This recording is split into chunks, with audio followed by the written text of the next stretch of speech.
দর্শক, ভারতের সঙ্গে বাংলাদেশের যখন সম্পর্কের টানাপোড়েন চলছে, উত্তপ্ত একটি পরিস্থিতি, যখন সবগুলো রাজনৈতিক দল দেশের স্বাধীনতা সার্বভৌমত্ব প্রশ্নে ঐক্যবদ্ধ থাকার অঙ্গীকার ব্যক্ত করেছেন ডক্টর মোহাম্মদ ইউনূসের সঙ্গে বৈঠকে, ঠিক তখন পাকিস্তান এবং চীনের রাষ্ট্রদূত দৌড়ঝাঁপ করছেন বিএনপির চেয়ারপারসন বেগম খালেদা জিয়ার বাসায়।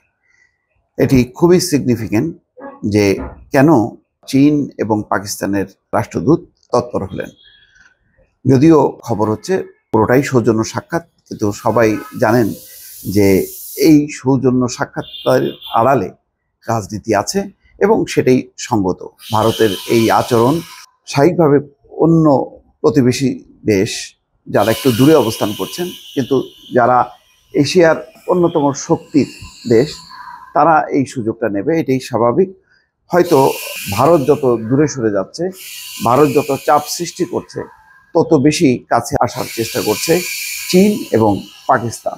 এই সাক্ষাৎ হয়তো তারই একটি অংশ। দর্শক, এখানে খবর একটি বলি, খুবই সিগনিফিক্যান্ট। খালেদা জিয়ার বাসায় চীনা রাষ্ট্রদূত দিলেন বিশেষ উপহার। একটি উপহার দেখা যাচ্ছে, একটি বিশেষ উপহার। কি সেই উপহার আমরা দেখি।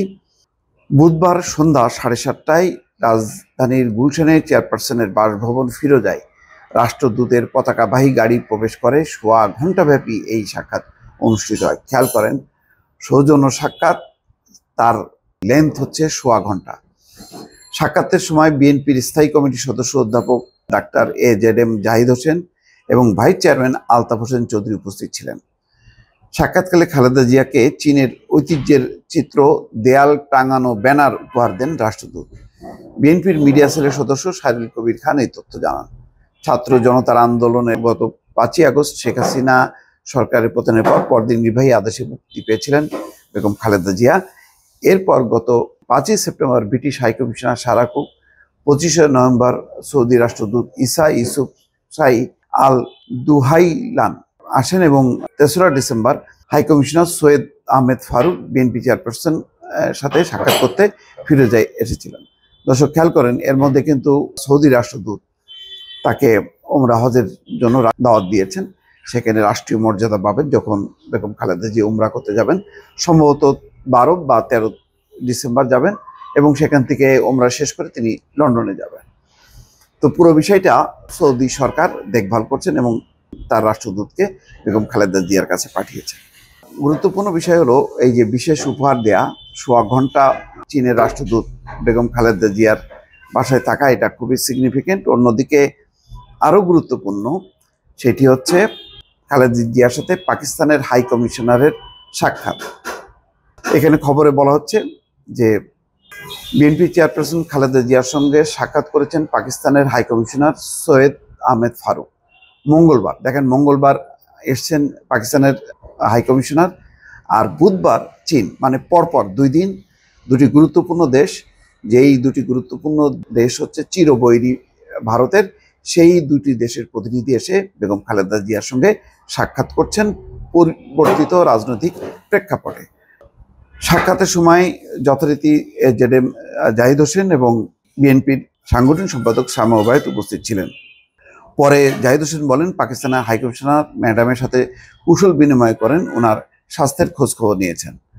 এই দুইজনই সৌজন্য সাক্ষাৎ, স্বাস্থ্যের খোঁজখবর, এটা যেমন সত্য, তেমনি সত্য যে চীন এবং পাকিস্তান বাংলাদেশের সঙ্গে আবার নতুন করে সম্পর্ক রিবিল্ড করতে চায়। যে সম্পর্কটার দীর্ঘ সময় ধরে বিচ্ছেদ ছিল, 15 বছর ধরে। চীন শুধুমাত্র আওয়ামী লীগ সরকারের সঙ্গে উন্নয়ন সহযোগী ছিল, অর্থাৎ ব্যবসা বাণিজ্য এবং অর্থনৈতিক সম্পর্ক ছিল, কিন্তু কোনো রাজনৈতিক সম্পর্ক ছিল না। কিন্তু ভারত এখন যেহেতু বাংলাদেশকে ক্রমাগতভাবে কোণঠাসা করছে, চাপ দিচ্ছে, সুতরাং পরিবর্তিত রাজনৈতিক প্রেক্ষাপটটা তারা মেনে নিতে পারছে না।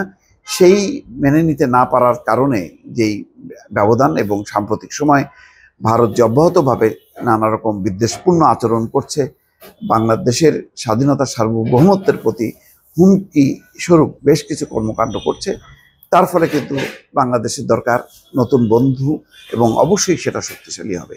সেই ক্ষেত্রে চীন, এরপর পাকিস্তান অন্যতম। এই দুই দেশের সাথে যদি বাংলাদেশের সম্পর্ক আবার গভীর হয়, তাহলে কিন্তু একটা ভারসাম্য তৈরি হবে এবং ভারত যা খুশি তাই করবে তেমনটা কিন্তু সম্ভব হবে না। দর্শক ভালো থাকবেন, আল্লাহ হাফেজ।